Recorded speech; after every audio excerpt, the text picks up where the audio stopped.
എല്ലാവർക്കും ഭൂമി, എല്ലാ ഭൂമിക്കും രേഖ, എല്ലാ സേവനങ്ങളും സ്മാർട്ട് എന്ന സർക്കാരിന്റെ പ്രഖ്യാപിത ലക്ഷ്യത്തിന്റെ ഭാഗമായി കുളത്തൂപ്പുഴയിൽ പട്ടയ വിതരണമേള നടന്നു.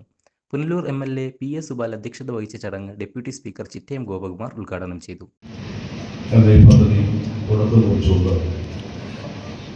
ഇവിടെ എല്ലാവർക്കും പട്ടയം കൊടുക്കാൻ വേണ്ടിയുള്ള തീരുമാനമായിരുന്നു.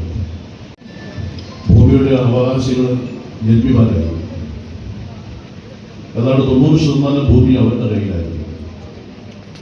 പാവപ്പെട്ടവരുടെ കയ്യിൽ 10% ഭൂമി മാത്രമാണ് ഉണ്ടായിരുന്നത്. ആ പാവപ്പെട്ട മനുഷ്യർക്ക് അവരെ ഭൂമിയുടെ ഉടമകളാക്കി മാറ്റിയത് 1957 കമ്മ്യൂണിസ്റ്റ് ഗവൺമെന്റാണ്.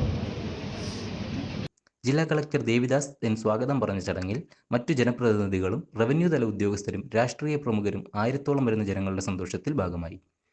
ഏറ്റവും സംഘടിതമായിട്ടുള്ള പ്രവർത്തനം 4.5 ലക്ഷത്തോളം ആളുകളെ ഭൂമിക്ക് അവകാശികളാക്കി മാറ്റി എന്ന് പറയുന്നത് നമ്മുടെ കേരളത്തിൽ എടുത്തു പറയാൻ കഴിയുന്ന കാര്യം മാത്രമല്ല, ഇന്ത്യയുടെ ചരിത്രത്തിൽ തന്നെ ഒരു സംസ്ഥാന സർക്കാരിന്റെ നേതൃത്വത്തിൽ 10 വർഷക്കാലത്തിനിടയിൽ ഈ പട്ടയമേള ഭംഗിയാക്കി തീർക്കുവാൻ ഇതിന്റെ പിന്നിൽ പ്രയത്നിച്ച ഉദ്യോഗസ്ഥരെയും ജീവനക്കാരെയും ആദരിക്കുകയും ഒപ്പം തന്നെ തങ്ങളുടെ സ്വപ്നം സഫലമാക്കി തീർക്കാൻ മുഖ്യ പങ്കുവഹിച്ച എം.എൽ.എ. പി.എസ്. സുബാലിനെ പൊന്നാടയും മൊമെന്റവും നൽകി ജനങ്ങൾ ആദരിച്ചു. ന്യൂസ് ഡെസ്ക് കുളത്തൂപ്പുഴ വാർത്ത ഓൺലൈൻ. Yeah.